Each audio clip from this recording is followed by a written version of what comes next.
Bismillah. Assalamualaikum warahmatullahi wabarakatuh. Waalaikumsalam warahmatullahi wabarakatuh.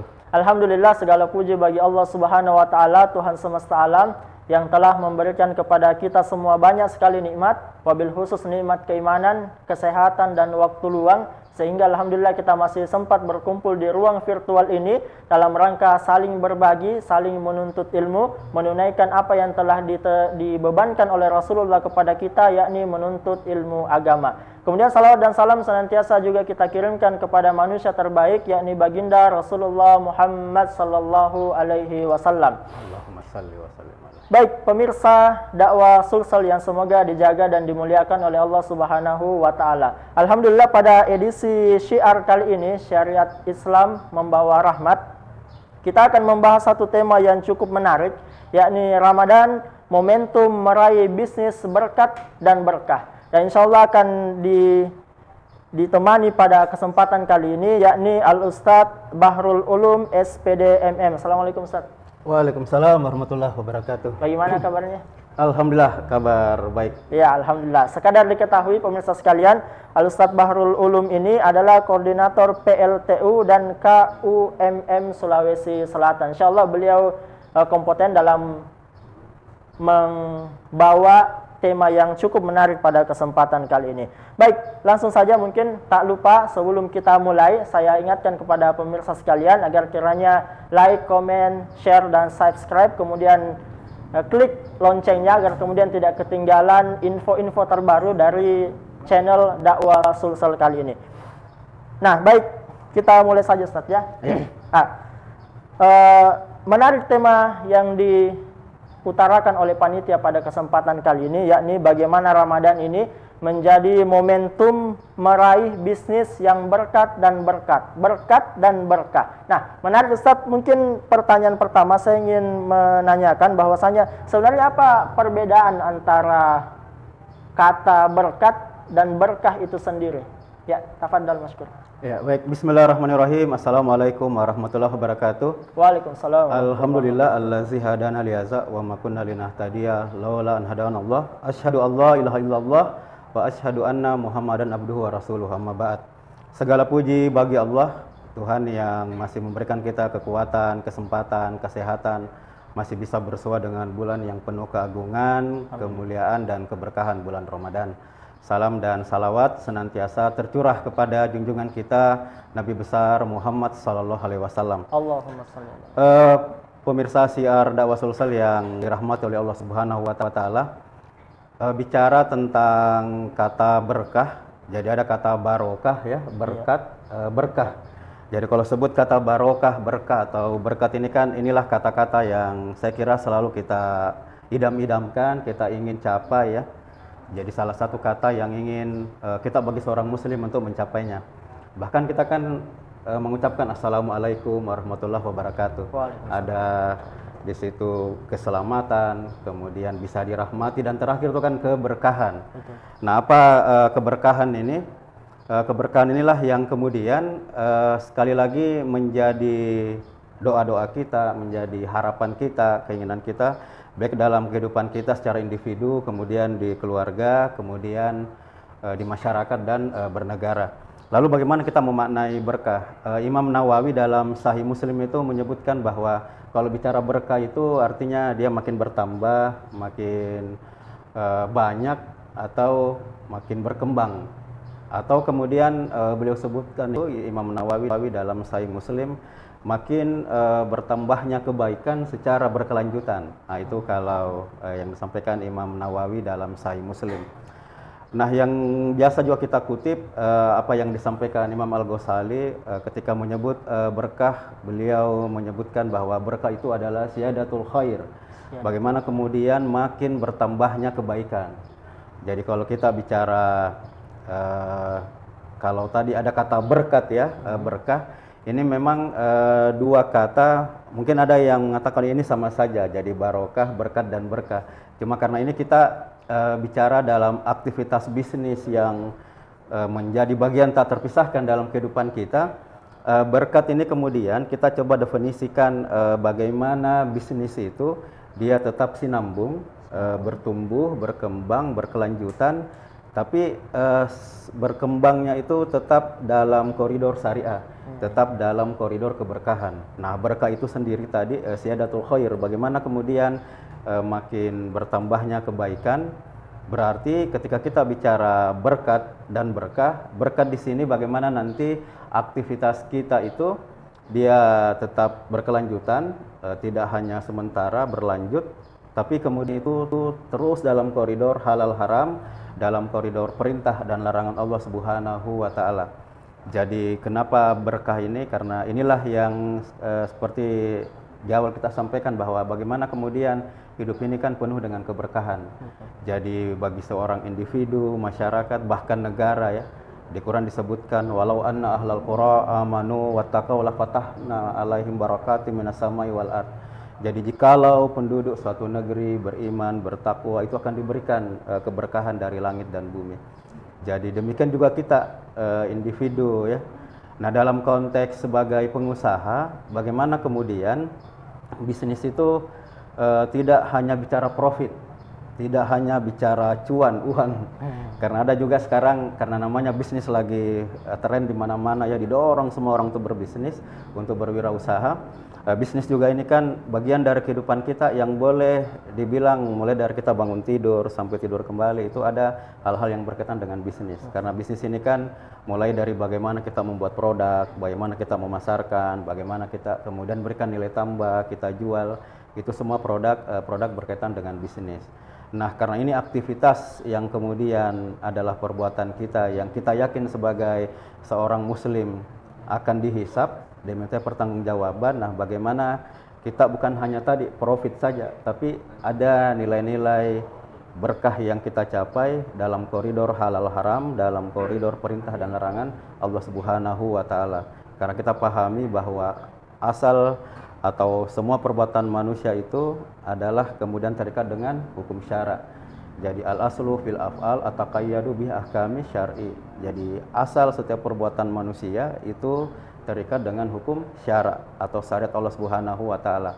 Nah, bisnis ini pun karena dia adalah perbuatan, tentu bagaimana dia tetap terikat dengan perintah dan larangan Allah Subhanahu wa taala.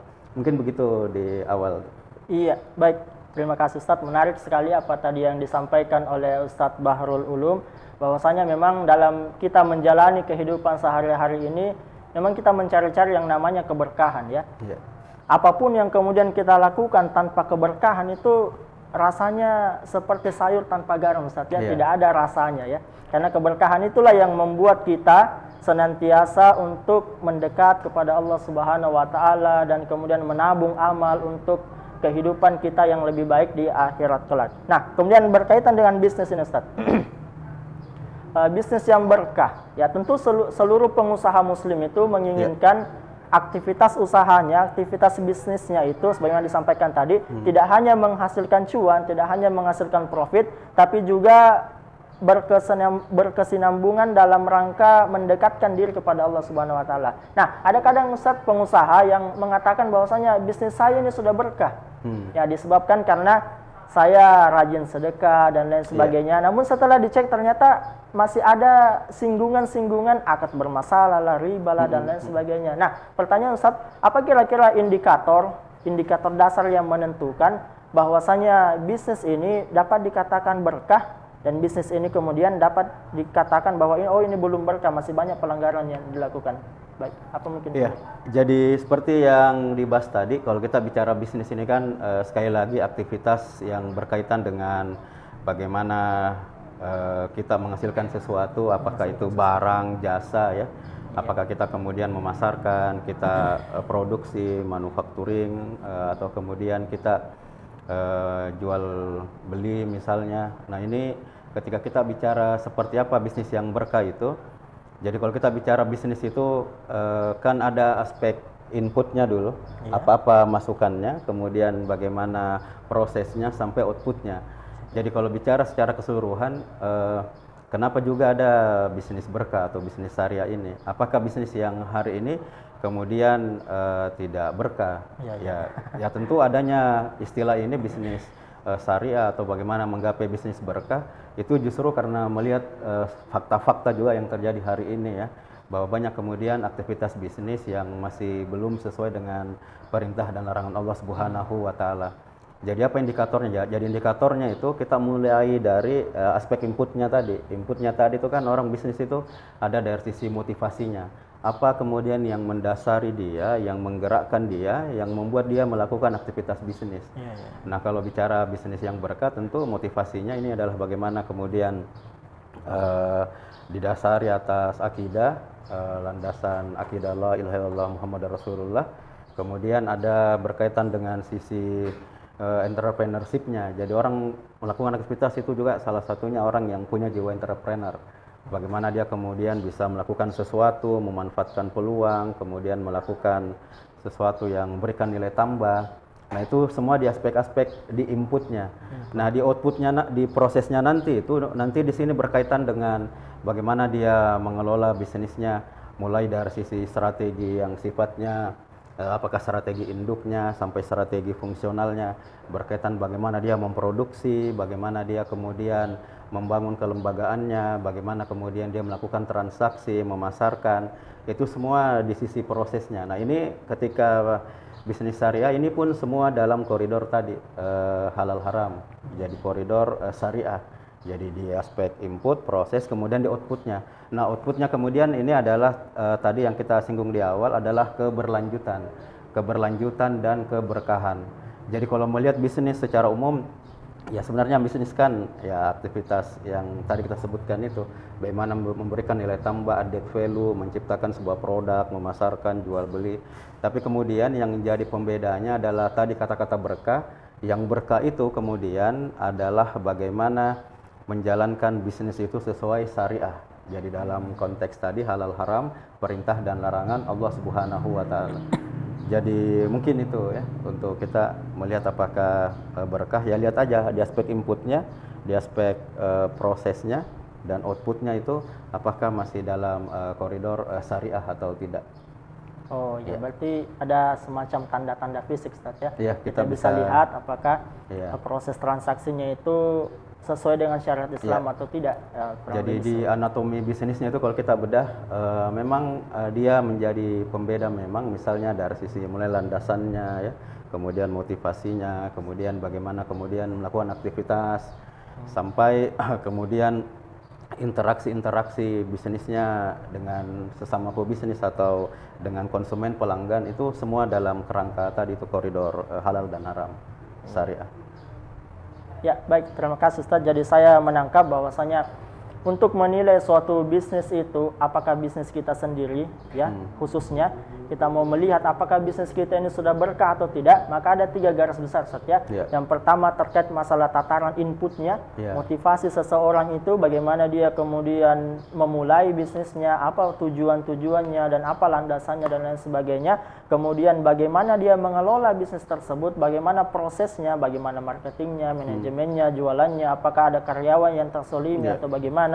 Yang kemudian terkait masalah output, Ustaz ya. Output ini berkaitan tentang keberlanjutan dan kemudian keberkahannya. Ya, menarik sekali apa yang disampaikan oleh Ustaz Bahrul Ulum tadi. Nah, kemudian pemirsa Syiar Ramadan Dakwah Sulsel, channel Dakwah Sulsel yang semoga dijaga dan dimuliakan oleh Allah Subhanahu wa taala. Kami persilahkan kepada pemirsa, barangkali ada hal-hal yang ingin ditanyakan, silahkan diketik di kolom komentar live chat. Kami insyaallah akan membacakan apabila memungkinkan waktunya. Nah, kemudian saat berbicara terkait bisnis yang berkah ya, tentu sebagaimana kita singgung di awal tadi bahwasanya kita menginginkan itu setiap aktivitas kehidupan kita itu sesuai atau mengandung keberkahan ya, wabil khusus aktivitas bisnis. Nah, kemudian Ustaz, bagaimana kemudian cara kita agar bisa memastikan ya seluruh aktivitas bisnis yang kita lakukan itu bisa menjadi atau membawa kita dan bisnis dan karyawan seluruhnya pada keberkahan itu sendiri. Ya, jadi kalau tadi bagaimana bahwa bisnis yang syariah itu tadi koridornya halal haram, kemudian perintah dan larangan Allah Subhanahu wa taala. Karena bicara bisnis ini bukan hanya bicara untung rugi, tapi kan juga bicara sorga dan neraka. Nah, bagaimana kemudian kita sebagai pengusaha untuk menerapkan itu? Tentu adalah yang paling penting adalah bagaimana tentu mengilmui dulu, dalam artian bagaimana kita mencoba untuk belajar dulu, memahami kaidah-kaidah syara, hukum-hukum syara yang berkaitan dengan bisnis. Dan intinya sebenarnya di sini ketika kita bicara bicara untuk bisnis syariah, sebenarnya di sini adalah bagaimana kita taat sepenuhnya, jadi totalitas, jadi bukan kemudian setengah-setengah ya. Jadi sama sebenarnya keberislaman kita, bagaimana keberislaman kita itu kan dengan kafah, dengan penuh totalitas. Jadi keberkahan juga itu kan akan dicapai, misalnya dalam konteks negara kita ketika syariah Islam ini kan secara kafah, secara totalitas. Jadi intinya bagaimana kita bicara berkah di sini ketika kita taat, menjauhi kemudian maksiat. Ada di hadis qudsi itu Allah kemudian menyebutkan bahwa karena engkau taat maka engkau kemudian kuridoi, karena kamu kuridoi maka engkau kemudian ku berkahi.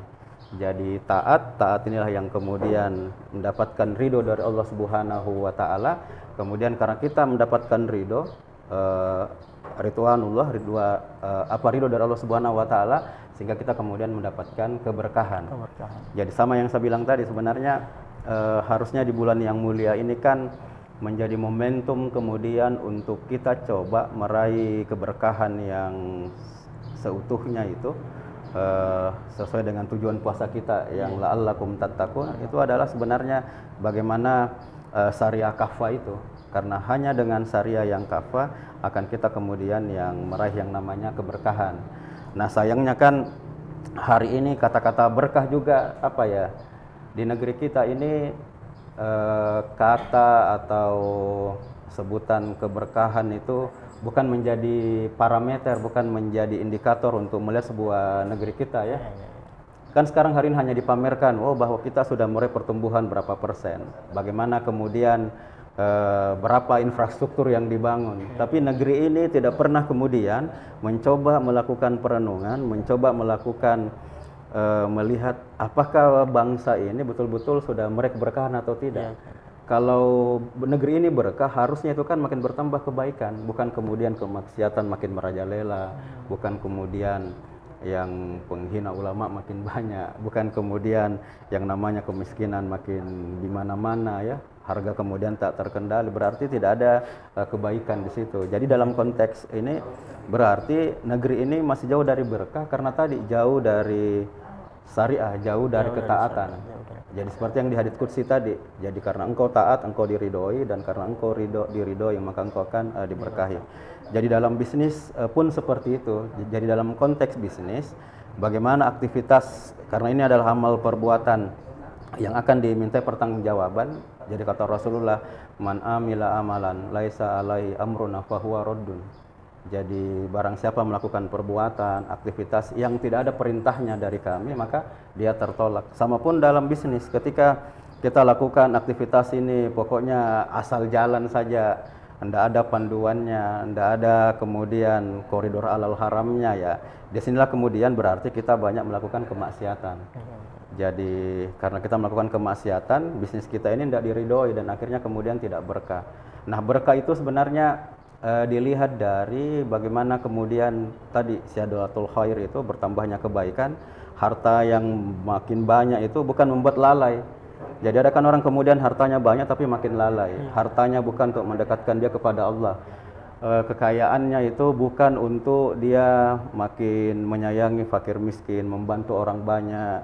Justru sebaliknya, justru dia makin lalai. Jadi hartanya itu tidak makin mendekatkan dia kepada Allah, dan tidak bertambah juga kebaikan-kebaikan yang dilakukan, malah sebaliknya. Berarti di situ kita bisa lihat bahwa tidak ada keberkahan di situ. Jadi baik dalam konteks kita, saya kira pribadi bekerja, bagaimana berbisnis, berusaha, menggapai atau mencoba mencari yang berkah tadi. Karena berkah itu sebenarnya bukan hanya kita bicara sedikit tidaknya terpenuhi atau tidak, tapi apakah ini diridhoi atau tidak. Karena ketika diridhoi, insya Allah itu kemudian akan mendapatkan berkah dan balasan tentu dari Allah Subhanahu wa Ta'ala. Mungkin itu berkaitan dengan melihat tadi ya, aktivitas kita berkah atau tidak. Ya, baik, menarik Ustadz apa yang disampaikan tadi, bahwasanya untuk mengetahui apakah bisnis kita ini diberkahi atau tidak diberkahi, maka kita perlu melihat dulu apakah bisnis kita diridhoi atau tidak. Ya, untuk melihat bisnis kita diridhoi atau tidak, maka kita harus melihat dulu apakah bisnis yang sedang kita lakukan ini menaati aturan atau tidak. Nah, bagaimana kemudian agar bisnis kita ini menaati aturan? Ya tentu harus dicari tahu dulu aturannya. Nah, ini penyakit pengusaha muslim mungkin Ustaz ya, penyakit pengusaha muslim belakangan ini, bahwasanya malas belajar Ustaz. Malas belajar ilmu agama, padahal dari ilmu agama itulah kita bisa mengetahui aturan-aturan apa saja, koridor apa saja yang kemudian tidak boleh dilanggar dalam berbisnis, dan hal-hal apa saja yang kemudian boleh kita lakukan dalam melakukan aktivitas bisnis. Nah, bagaimana kemudian Ustaz untuk memotivasi para pengusaha ini agar mereka kira-kira mau duduk di majelis taklim, mau duduk mendengarkan nasihat agama, mau kemudian meluangkan waktunya untuk mempelajari sistem bisnis dalam Islam? Iya, jadi seperti tadi di awal bahwa memang kita wajib, bagaimana dalam Islam ini kan yang pertama kita wajib kemudian untuk mengilmui ya, mempelajari. Sudah kita pelajari, bagaimana kemudian tentunya kita amalkan. Sudah kita amalkan, kemudian bagaimana kita dakwahkan. Sudah kita dakwahkan juga bagaimana kita sabar, konsisten dengan apa-apa yang telah ditetapkan oleh ad-dinul Islam ini kepada kita.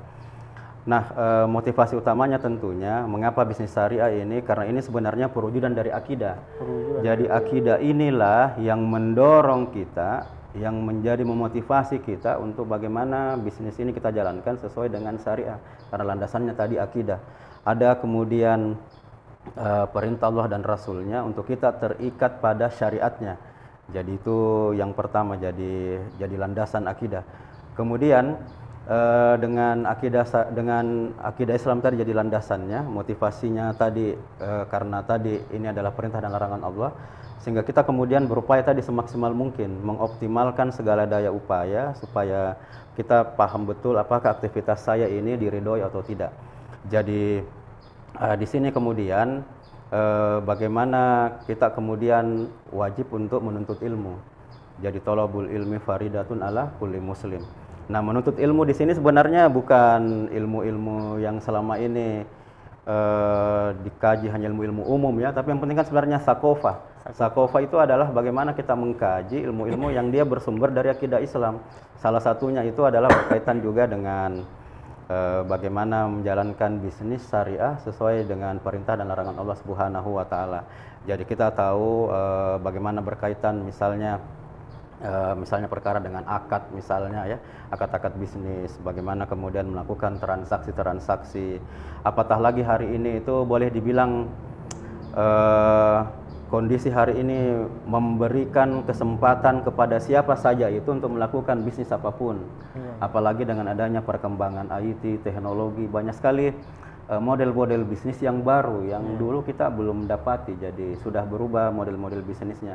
Kalau kita tidak mencari tahu faktanya bagaimana Islam menghukumi, nah inilah sehingga kita bisa jadi jatuh ke aktivitas bisnis yang dilarang oleh Allah Subhanahu wa Ta'ala. Aktivitas yang kemudian itu bisa dibawa kepada keharaman. Jadi harta perolehan kita itu kemudian haram. Jadi bisa jadi yang kita peroleh itu kemudian di sisi Allah Subhanahu wa Ta'ala tidak bernilai. Kita sedekahkan juga karena dia terkait harta haram juga tidak memberikan juga rugi dua kali saja. Di sisi Allah Subhanahu wa Ta'ala. Jadi ada hadis itu kan menyebutkan bahwa tidak usah takjub dengan orang yang mungkin dia banyak harta, kaya raya, sementara yang dihasilkan dari hartanya itu dari sesuatu yang haram. Jadi itu yang penting kita pahami. Kemudian berkaitan dengan harta ini kan yang paling beratnya itu karena harta itu dua nanti yang ditanyakan. Jadi dari mana kau peroleh harta itu, kemudian bagaimana kamu menggunakan harta itu.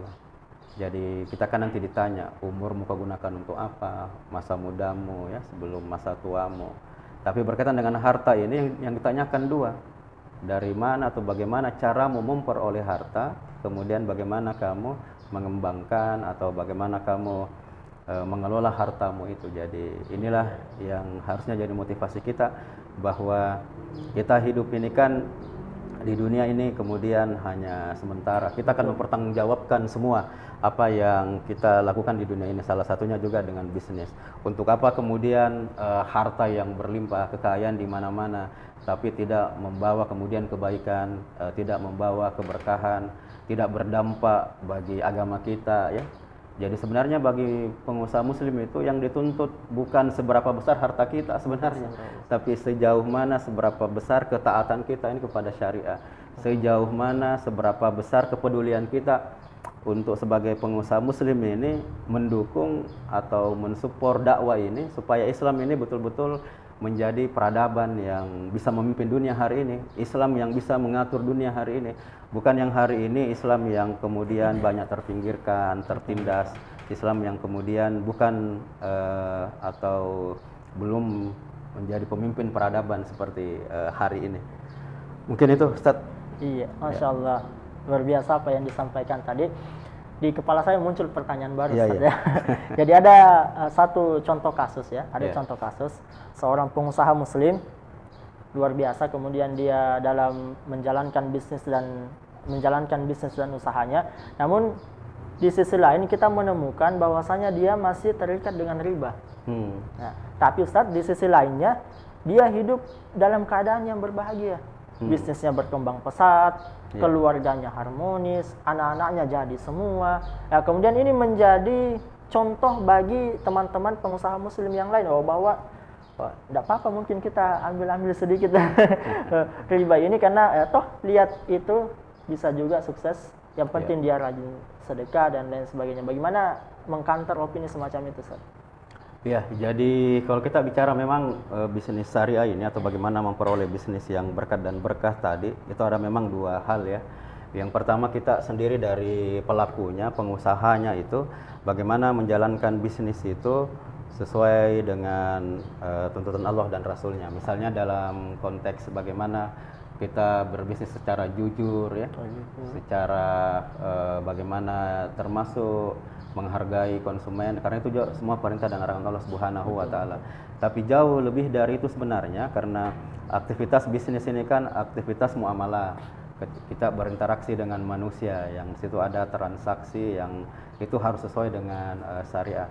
Nah, bagaimana tadi kalau kita ada lihat orang yang kemudian mungkin dia bergelimang riba misalnya ya, padahal kan riba itu jelas sekali dalam Al-Qur'an. Jadi wahalallahul bai'a wa harramar riba. Jadi bagaimana Allah mengharamkan riba.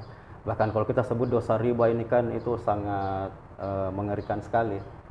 Jadi kalau kita bahkan di Quran itu disebutkan dosa riba itu riba yang dilakukan berulang-ulang itu bahkan disebutkan itu di neraka jahanam dan kekal di dalamnya. Jadi luar biasa ini siksanya dosa riba ini. Bahkan disebutkan di salah satu hadis itu kan 1 dinar riba itu sampai 36 kali berzina, sampai itu kan sampai seperti itu. Jadi besar sekali lah dosanya, dan ini harusnya memang salah satu perhatian bisnis Islam itu pengusaha muslim melihat apakah bisnisnya itu ada unsur ribanya atau ada kemudian gorornya. Gorornya itu ada sesuatu yang tidak jelas ya, ada sesuatu yang kemudian ada maisirnya, aspek judinya dan lain-lain. Tapi kalau ada kemudian, lalu bagaimana kalau kita ada lihat yang kemudian dia masih bergelimang riba misalnya, tidak sesuai dengan syariah, tapi dia mungkin dari sisi materi kemudian dia terpenuhi. Makanya kacamata kita kan kemudian bukan tadi dari harta yang berlimpah, atau mungkin kata orang dia kemudian jadi semua misalnya anaknya, tapi kan sukses itu bagi seorang muslim sekali lagi itu adalah ridwanullah, ridha Allah Subhanahu wa taala. Ada yang dinamakan istidraj. Istidraj itu mungkin bagi orang lain dia itu adalah sukses, Tapi kan kita biasanya melihatnya sukses menurut kita. Wah, sukses sekali nih orang, dia luar biasa hartanya, apanya. Tapi kan belum tentu juga. Mungkin di banyaknya hartanya juga dia merasakan sesuatu yang kurang ya. Ada kemudian hati yang kemudian tidak merasakan yang namanya kedamaian, hati yang kosong misalnya. Buktinya juga hari ini banyak sekali orang kaya yang terbukti bunuh diri ya. Ada artis-artis top yang ternyata juga dia bunuh diri misalnya. Jadi apa yang namanya tadi kenikmatan-kenikmatan yang dia dapatkan itu, kenikmatan materi itu kemudian tidak memberikan dia kebahagiaan hakiki. Nah, yang kita lihat sebenarnya itu adalah tadi kebahagiaan hakiki. Jadi apakah kebahagiaannya itu sesuai dalam atau masih dalam perintah dan larangan Allah Subhanahu wa taala. Jadi itu saya kira Ustaz. Jadi bukan hanya kita lihat saja materinya. Karena hari ini kan memang kita lihat apa ya? Selalu kita digambarkan bahwa bisnis yang sukses itu diperlihatkan kayak yang lagi rame sekarang itu. Yang ada Crazy Rich lah namanya ya, digambarkan. Ini orang kaya, dia punya jam tangan saja puluhan juta. Dia punya kemudian mobil yang wah, yang mewah. Tapi kan ujung-ujungnya juga ternyata mereka semua itu melakukan pembohongan, investasi bodong. Kalau bicara riba, aduh sudah anda inilah. Dan itu yang dipertontonkan kepada kita bahwa seolah-olah sukses, ya itulah tadi. Jadi makanya banyak sekarang juga anak-anak muda bagaimana mereka bisa lihat secara materi menjadi sok kaya, jadi mau dibilang kaya ya dari sisi penampilan apa semua. Padahal kan yang penting sebenarnya adalah bagaimana mental kayanya. Jadi sahabat itu yang luar biasa yang juga pengusaha, dia kemudian tahu mana yang menjadi kebutuhannya, mana yang jadi keinginannya. Dia zuhud dalam artian bahwa bisnisnya itu tidak melalaikan dia. Jadi bagaimana kemudian bisnis yang dia lakukan itu kemudian menjadi kesempatan bagi dia. Karena pengusaha ini kan dia punya kebebasan waktu, itu yang menariknya pengusaha karena dia punya tanggung jawab dan juga dari sisi waktu lebih bebas sehingga sebenarnya dia bisa memaksimalkan waktunya tadi itu untuk dakwah, untuk bagaimana dinul Islam ini ya. Jadi mungkin itu Ustaz untuk tadi. Ya baik, terima kasih Ustaz. Menarik tadi apa yang disampaikan. Saya menangkap satu paragraf yang cukup menarik bahwasanya seandainya kesuksesan itu diukur dari banyaknya harta atau populernya manusia itu, maka sungguh tidak ada orang kaya yang bunuh diri. Namun pada faktanya ada juga kemudian beberapa orang yang kelihatannya sudah kaya, mapan, populer dan lain sebagainya, toh dia juga tidak bisa tidur malam hari, dia juga kemudian melakukan aktivitas menyerang diri sendiri dalam artian bunuh diri. Ya, jadi kesuksesan itu bukanlah terkait masalah seberapa banyak harta yang bisa kita kumpulkan, namun kesuksesan itu adalah tentang bagaimana kita bisa menggapai keridhaan dari Allah Subhanahu wa taala. Ya, baik pemirsa dakwah Sulsel yang semoga dirahmati dan dimuliakan oleh Allah Subhanahu wa taala. Saya membacakan pertanyaan Ustaz. Ada pertanyaan dari pemirsa. Bagaimana caranya agar kita bisa terlepas dari jeratan riba? Sementara kita mau bayar lunas utang riba tersebut ke pembiayaan, malah kita kena penalti. Bagaimana solusinya, Ustaz? Iya. Riba memang ini masalah yang paling besar yang dihadapi kita di pengusaha muslim ya. Karena harus diakui, kenapa juga ada istilah bisnis syariah tadi, bisnis yang berkah, karena memang faktanya kita hidup di sistem yang tidak islami, sistem yang sekuler, sehingga kemudian bisnis pun jauh dari koridor tadi, syariah, halal dan haram.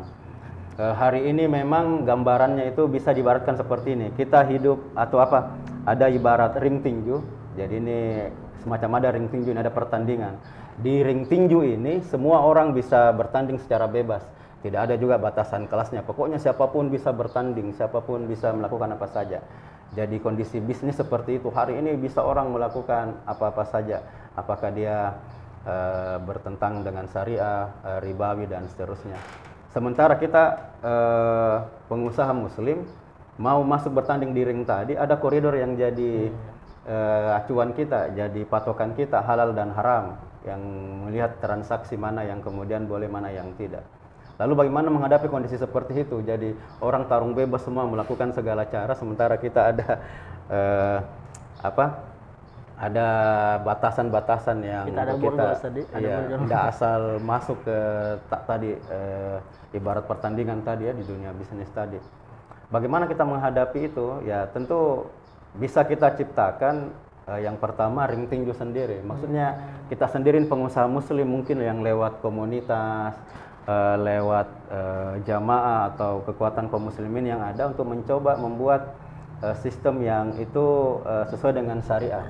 Jadi misalnya kita bisa bebas dari riba misalnya dengan sesama kita kekuatan jama'i sesama kaum muslimin membuat bisnis yang kemudian itu tanpa riba misalnya.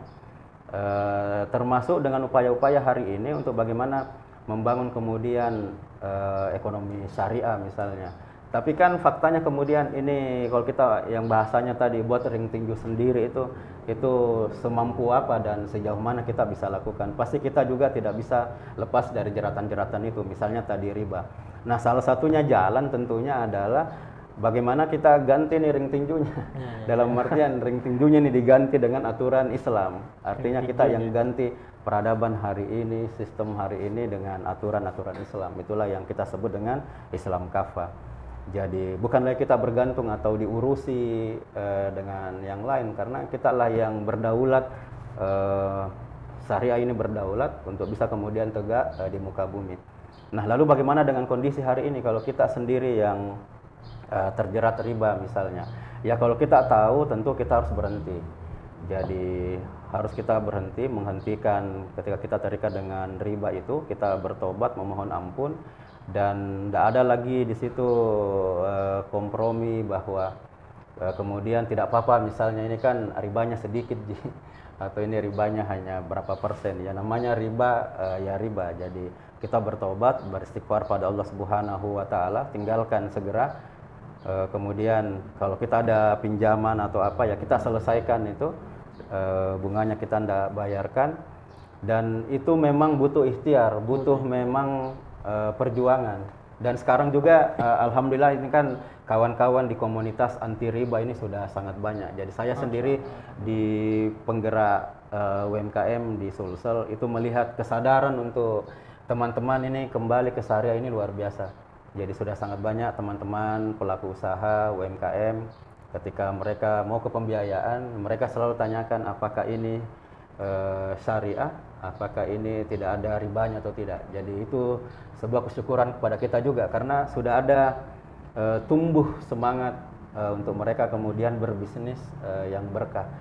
Bagaimana tadi jauh yang namanya riba, yang namanya maisir, gorornya, semua transaksinya bagaimana kemudian sesuai syariah. Jadi intinya kalau kita sudah tahu bahwa riba itu haram, kita tentu harus berupaya semaksimal mungkin. Dan sebaiknya memang kita mencoba untuk gabung di sebuah komunitas yang kita saling mensupport. Dan itu hari ini sudah sangat banyak teman-teman yang dia dengan jeritan riba yang sangat besar, bukan hanya puluhan juta, ratusan juta, kawan-kawan pun yang sampai miliaran dia punya utang riba itu juga bisa diselesaikan. Kenapa? Karena dia punya komitmen, dia punya keyakinan bahwa Allah itu Ar-Razzaq, pemberi rezeki. Dan rasaka itu pemberian rezeki tadi itu adalah semata dari Allah Subhanahu wa taala. Dia hanya menjalankan bagaimana kaidah kausalitasnya, melaksanakan aktivitas yang mendatangkan rezeki, tapi kemudian hasilnya itu dia sandarkan kepada Allah Subhanahu wa taala. Dan ternyata ketika dia coba tinggalkan riba itu, hidupnya lebih tenang, hidupnya kemudian bisa lebih berkah. Dan itu bukan hanya nampak dari secara fisik saja, dari hartanya, dari penghasilannya, tapi dari kehidupan, hidup yang lebih tenang, lebih bersyukur, selalu merasa cukup, hubungan-hubungan kekeluargaan, kemanusiaan yang baik, itu semua juga bagian-bagian dari keberkahan yang dicapai karena tadi ada komitmen, ada konsistensi, ada perjuangan yang keras untuk betul-betul kita ingin menjadi Abdullah, hamba Allah yang senantiasa terikat pada hukum-hukum dan syariatnya. Mungkin seperti itu, Ustaz. Ya, baik, terima kasih Ustaz. cukup menarik tadi apa yang disampaikan pemirsa dakwah Sulsel yang semoga senantiasa dijaga dan dimuliakan oleh Allah Subhanahu wa taala. Jadi saya melihat narasumber kita pada kesempatan kali ini saya rasa luar biasa ya, cukup cerdas.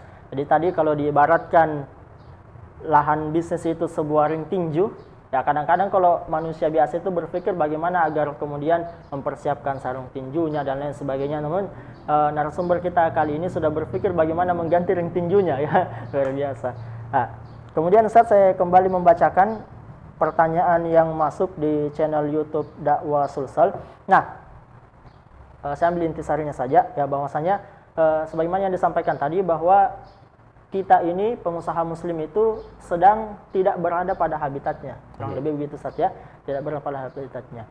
Nah, kemudian untuk melakukan scale up, khususnya bisnis-bisnis kecil itu ingin melakukan scale up, tentu dia harus kemudian membutuhkan dana yang cukup besar.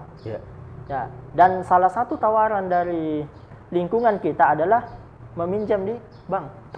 Nah, karena kalau di keluarga agak sulit, apalagi kalau keluarga juga pas-pasan ya. Bagaimana kemudian solusi Ustaz yang bisa diberikan kalau pengusaha muslim tersebut tidak mau berdekat-dekatan dengan riba? Ya, kalau di bisnis konvensional itu memang tanpa bank itu nonsen. Jadi kalau Anda mau scale up, mau naik kelas ya harus ke pembiayaan, dan pembiayaan ya lembaga keuangan bank. Walaupun ada juga pilihan konvensional atau syariah ya. Nah, bagi kita muslim sebenarnya ada pilihan yang berkaitan dengan bisnis ini yang memungkinkan kita sebenarnya kalau mendayagunakan potensi kita sesama muslim saja sebenarnya itu sesuatu yang sangat dahsyat. Itulah yang disebut dengan syirka. Jadi syirka ini kan kita berserikat, kita berkongsi, kita menyatupadukan potensi kita dalam sebuah koridor bisnis, dalam sebuah bisnis yang kemudian itu tentu adalah bersirka tadi itu kita bekerja sama ya, atau berkongsi tadi, berserikat untuk mencapai profit tentunya. Inilah yang kemudian diberikan jalan kepada kita sehingga itu bisa tanpa bank sebenarnya. Ada begitu banyak kita kan yang kemudian punya uang yang cukup banyak. Ada begitu banyak diantara kita punya keahlian yang cukup luar biasa. Ada diantara kita itu yang punya jaringan yang luar biasa, punya ketokohan. Dia juga mungkin punya aset yang luar biasa yang belum termaksimalkan. Nah, untuk berkaitan dengan itu, inilah yang kemudian ada lahir konsep syirka. Jadi syirka itu bagaimana kemudian kita sebagai muslim itu melakukan akad-akad syirka, kerjasama bisnis ya. Jadi kerjasama bisnis di sini kemudian misalnya ada yang namanya syirka mudarobah. Jadi saya punya modal, ada sebagai pengelola. Nah, itulah kemudian kita dengan modal yang saya punya, nanti pemodal itu bagaimana mengelola untuk kemudian menghasilkan profit dalam bisnisnya. Ada juga kemudian syirka abdan. Syirka abdan itu misalnya kita punya keahlian, ada kawan kita punya keahlian berkaitan dengan desain, ada punya keahlian di sisi marketing. Nah, ini kemudian dia menyatu melakukan syirka, kerjasama bisnis dengan modal keahlian tadi, skill tadi, syirka abdan. Ada juga syirka inan misalnya ya.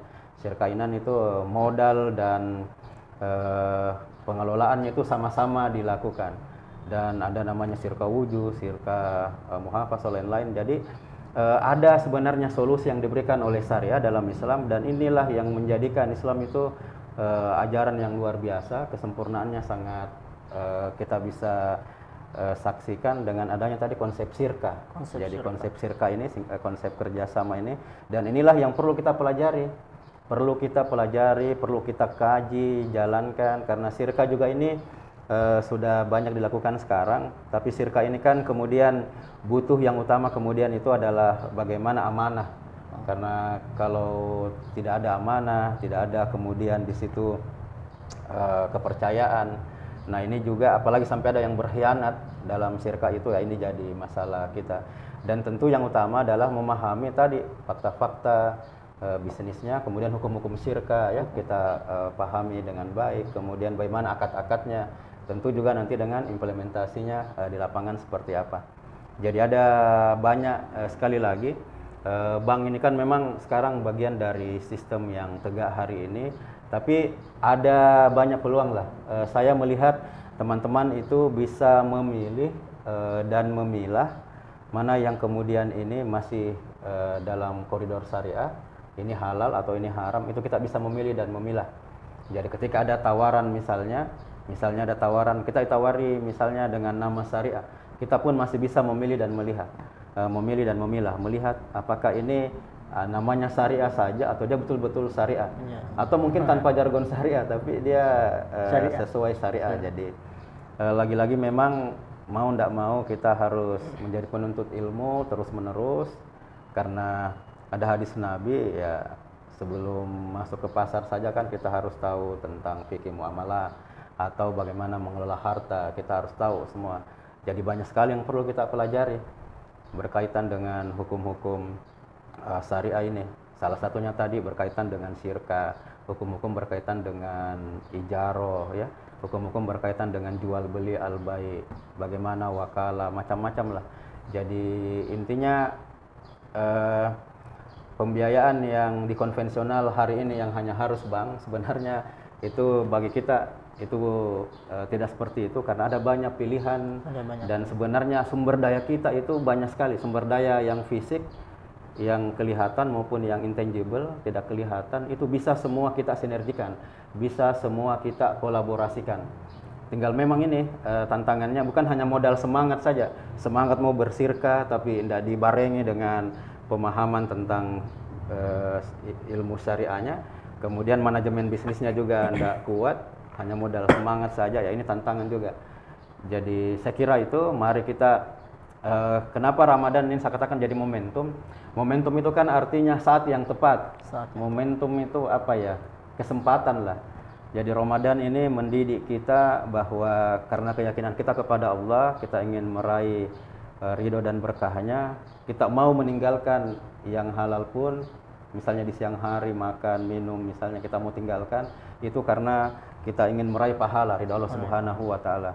Olehnya Ramadan ini sebenarnya memberikan kita itu sebuah kesadaran bahwa harusnya bisnis kita ini orientasinya orientasi akhirat, bahwa semata-mata bukan untuk mendapatkan profit saja, ada orientasi akhirat sesuai dengan doa sapu jagat kita, Rabbana atina fid dunya hasanah wa fil akhirati hasanatan wa qina azabannar. Jadi kita ingin bahagia di dunia dan juga di akhirat tentunya. Ramadan juga ini kan mengajarkan kepada kita bahwa tujuan kita puasa ini kan la'allakum tattaqun. Jadi inna akramakum indallahi atqakum. Jadi bagaimana Ramadan ini jadikan memang momentum bagi pribadi kita, ya bagi pengusaha, mencoba untuk Ramadan ini melihat semua bisnis kita, mengevaluasi bisnis kita dari inputnya, prosesnya, outputnya, adakah yang kemudian di situ yang masih ada unsur gorornya, ada unsur maisirnya, misalnya akad-akadnya yang bermasalah. Inilah kesempatan untuk kita lihat, kita benahi, dan jadikan Ramadan tahun ini untuk momentum tadi untuk melakukan perubahan. Kita menjadi pengusaha yang berhijrah.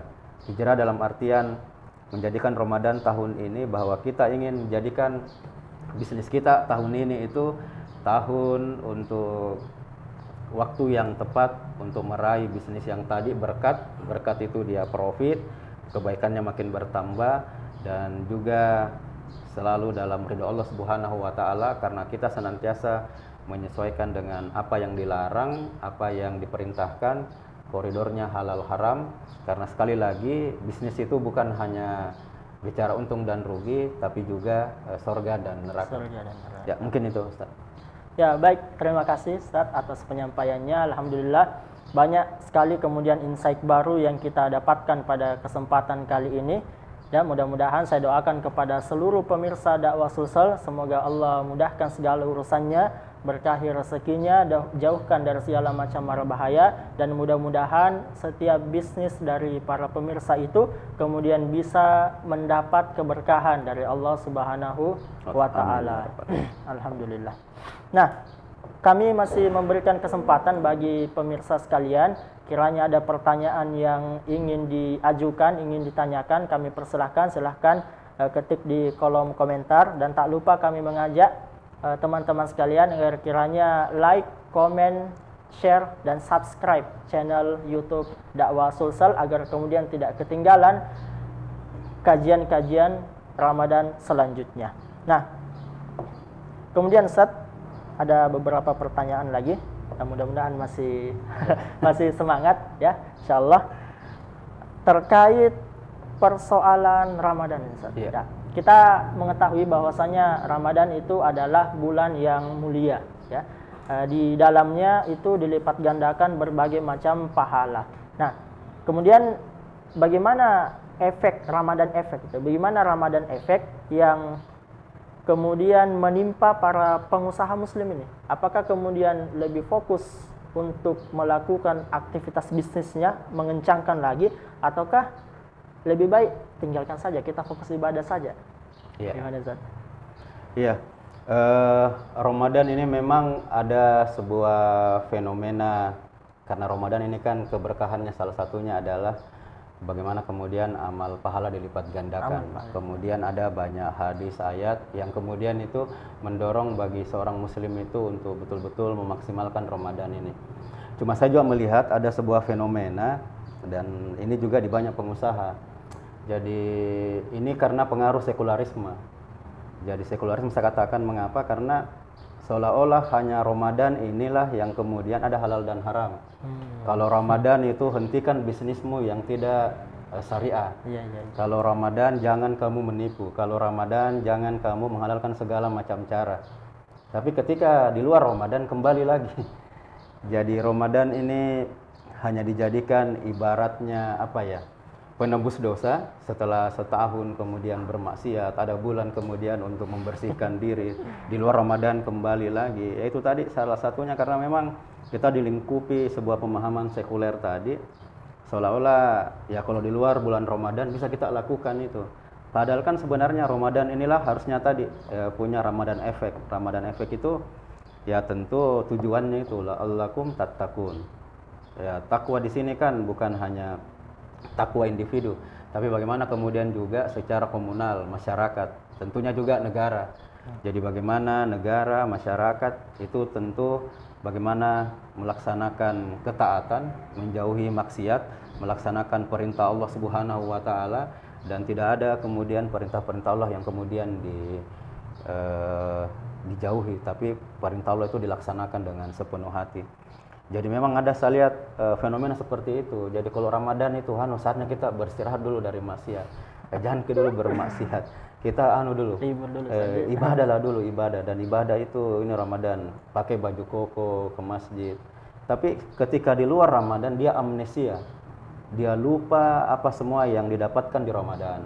Dia lupa apa semua didikan-didikan di bulan Ramadan. Padahal Ramadan ini kan inilah bulan tarbiyah, bulan pendidikan yang boleh dikatakan model pendidikan paling terbesar di dunia yang diturunkan oleh Allah Subhanahu wa taala, yang Allah langsung memberikan kemudian pahalanya. Harusnya ini kan dia berefek, tapi ya karena kita hidup di sistem yang sekuler tadi, sehingga ada pemahaman yang tadi pokoknya kalau Ramadan hentikan dulu sejenak. Kalau kita lihat tempat-tempat maksiat Ramadan ini ditutup sementara, tapi ketika kembali lagi masuk di luar Ramadan kembali buka lagi. Jadi seolah-olah dia haram itu di Ramadan saja, di luar bulan Ramadan kembali lagi. Jadi berarti takwa ini sebenarnya yang menjadi tujuan puasa itu belum tercapai.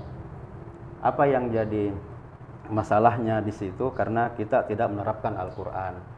Jadi Ramadan ini kan bulan mulia, bulan yang kemudian di situ ada malam yang sangat mulia, malam yang kemudian diturunkan Al-Quran, dibawa oleh Sayyidul Malaikah Jibril kepada manusia yang mulia, itulah Rasulullah Muhammad sallallahu alaihi wasallam. Jadi bangsa ini kalau mau mulia ya hidupilah bangunlah atau tegakkanlah Al-Qur'an. Itu kalau kita ingin bangsa ini mulia. Kalau kita ingin negara ini mulia, jadikanlah keberkahan itu jadi tujuan utamanya. Bagaimana dengan menerapkan Al-Qur'an? Isi Al-Qur'an itu kita terapkan, kita laksanakan sepenuhnya, tidak hanya mengambil sebagian ayat kemudian kita menolak yang lain. Demikian juga kalau kita individu mau mulia ya berpeganglah pada Al-Quran di bulan yang penuh kemuliaan ini. Allah kan menyampaikan afatu'minuna bi ba'dil kitabi wa takfuruna bi ba'din. fama jazaa'u may yaf'alu dzalika minkum illa khizyum fil hayatid dunya wa yaumal qiyamati yarudduna ila asadil azab. Allah itu menyampaikan bahwa apakah kalian mau beriman pada sebagian ayat kemudian kalian kafir yang lain. Allah menyambung bahwa kalau kamu berbuat seperti itu, kamu akan diberikan kesempitan hidup di dunia dan nanti balasannya di yaumil kiamat itu asap Allah itu sangat pedih. Hari ini kan bangsa kita jauh dari yang namanya kemuliaan. Hari ini kita selalu berita-berita kriminalitas, berita-berita rakyat yang menjerit, kemudian minta bantuan karena harga-harga melambung tinggi ya. Kemudian korupsi oleh pejabat makin merebak juga. Jadi apa ya, Ramadan efek itu belum kita lihat. Jadi harusnya Ramadan ini kan tadi betul-betul Al-Quran bisa makin dibumikan dan ujungnya itu kan takwa. Ya, takwa itu bagaimana kita sepenuh hati, semaksimal mungkin, seoptimal mungkin mendayagunakan seluruh daya upaya kita untuk melaksanakan perintah dan larangan Allah Subhanahu wa taala. Jadi kalau kita setelah Ramadan amnesia kembali, lupa lagi dengan apa yang diberikan oleh Ramadan, berarti ya tadi tuh Ramadan efeknya belum kita bisa lihat. Tapi memang masalahnya kalau kita lihat karena azas yang membangun negeri ini kan sekuler. Jadi agama itu ada pada saat Ramadan. Agama itu hanya ada di masjid-masjid. Agama itu hanya ada ketika hubungan seorang pribadi dengan Tuhannya. Tapi agama ditinggalkan saat di pasar, saat bernegara, saat berekonomi, aktivitas pendidikan, sosial, itu kemudian jauh dari apa yang diperintahkan oleh Allah dan Rasulnya. Saya kira itu Ustaz ya. Iya. Baik, terima kasih Ustaz. Alhamdulillah cukup banyak kemudian hal yang bisa kita petik dari perbincangan kita pada kesempatan kali ini.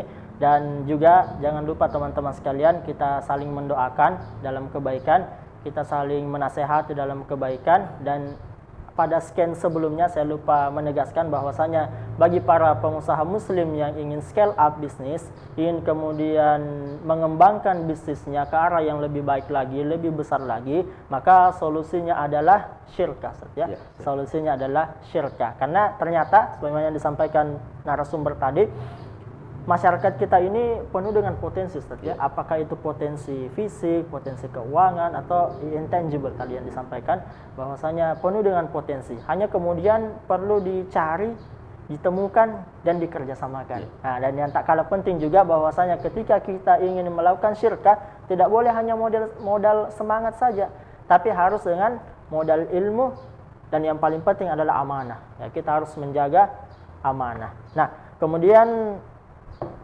terakhir mungkin Ustaz, dari perbincangan kita yang cukup panjang dan menarik ini, mungkin ada beberapa kesimpulan atau closing statement yang bisa disampaikan, saya persilahkan. Iya, jadi sebagai kesimpulan, mengapa bisnis berkah? Karena kita ingin tentu menjalankan bisnis ini sebagai aktivitas yang akan dihisab. Bisnis ini aktivitas perbuatan yang terikat juga dengan hukum syariat Allah Subhanahu wa taala. Jadi kita melakukan bisnis syariah ini landasannya adalah akidah kita la ilaha illallah Muhammadar Rasulullah, bahwa semua aktivitas kita termasuk bisnis ini tentu akan dimintai pertanggungjawaban. Jadi kita tentu harus memaksimalkan aktivitas bisnis ini, karena bisnis ini bagian dari muamalah yang kita berinteraksi dengan manusia, yang ada koridornya, ada halal haramnya, yang ada jelas perintah dan larangan Allah Subhanahu wa taala. Olehnya Ramadan ini sekali lagi jadi momentum atau saat yang tepat, kesempatan bagi kita untuk mari teman-teman muslimpreneur. Jadi muslimpreneur ini kan ada kata muslim dan entrepreneur. Muslim itu kan berarti ada akidah kita yang melandasi perbuatan kita. Entrepreneur ini berkaitan dengan jiwa kita, karakter kita yang unggul untuk meraih tadi yang berkat tadi, bisnis yang profit, yang berkelanjutan, tapi juga kemudian tetap dalam ridha Allah Subhanahu wa taala. Olehnya saya mengajak Ramadan ini mari kita merenungi bisnis kita. Apakah orientasi kita hanya dunia, bukan orientasi akhirat? apakah bisnis kita hari ini masih ada yang bermasalah dari sisi akad-akadnya, dari sisi pelaksanaannya. Jadi mari kita evaluasi bisnis kita mulai dari proses inputnya, kemudian pelaksanaan atau prosesnya dan outputnya. Adakah di tahapan-tahapan bisnis itu yang masih belum sesuai atau apakah sudah sesuai dengan syariah? Kita lakukan evaluasi pada Ramadan ini dan kita bangun komitmen, bangun tekad yang kuat bahwa saya ingin menjadi pengusaha yang berkah, yang menjalankan bisnis itu sesuai dengan perintah dan larangan Allah Subhanahu wa taala. Dan hanya dengan inilah kita akan meraih kebahagiaan bukan hanya di dunia dan juga di akhirat. Dan insya Allah doa-doa kita, upaya-upaya kita di bulan Ramadan ini akan mendapatkan pahala yang berlipat ganda di sisi Allah Subhanahu wa taala. Amin. Mungkin itu, kurang lebihnya mohon dimaafkan. Wassalamualaikum warahmatullahi wabarakatuh. Waalaikumsalam warahmatullahi wabarakatuh. Alhamdulillah, saya ucapkan banyak terima kasih kepada Ustadz Bahrul Ulum dan juga kepada seluruh pemirsa dakwah Sulsel yang sempat hadir pada kesempatan kali ini dan yang nantinya akan menonton siaran ulang. Kami ucapkan banyak terima kasih. Semoga Allah menambahkan untuk kita semua ilmu yang bermanfaat, menjauhkan kita dari segala macam mara bahaya, dan semoga pertemuan kita pada kesempatan kali ini menghadirkan berkah dari Allah Subhanahu wa taala. Ingat teman-teman sekalian, bahwasanya Ramadan ini adalah momentum bagi kita untuk mengevaluasi sebagaimana yang disampaikan oleh Ustadz Bahrul Ulum tadi, mengevaluasi bukan hanya diri kita, tapi juga mengevaluasi keluarga dan aktivitas bisnis kita. Apakah aktivitas bisnis itu sesuai dengan syariat atau ada pelanggaran atau ada hal-hal yang kemudian menjadikan orang lain terzolimi dalam aktivitas kita. Jadikanlah Ramadan ini sebagai momentum perbaikan dan pastikan teman-teman sekalian bahwasanya bisnis yang sedang kita jalani ini betul-betul sesuai dengan aturan yang telah ditetapkan oleh Allah Subhanahu wa taala. Terakhir, teman-teman sekalian, bunga mawar, bunga semanggi, makan kentan campur semangka. Bisnis bukan hanya sekadar untung dan rugi, tapi juga tentang surga dan neraka. Demikian, sampai jumpa pada kesempatan berikutnya. Segala kekurangan mohon dimaafkan. Semoga bermanfaat. Wabillahi taufiq wal hidayah. Subhanakallahumma bihamdik, asyhadu an la ilaha illa anta, astaghfiruka wa atubu ilaik. Wassalamualaikum warahmatullahi wabarakatuh. Waalaikumsalam.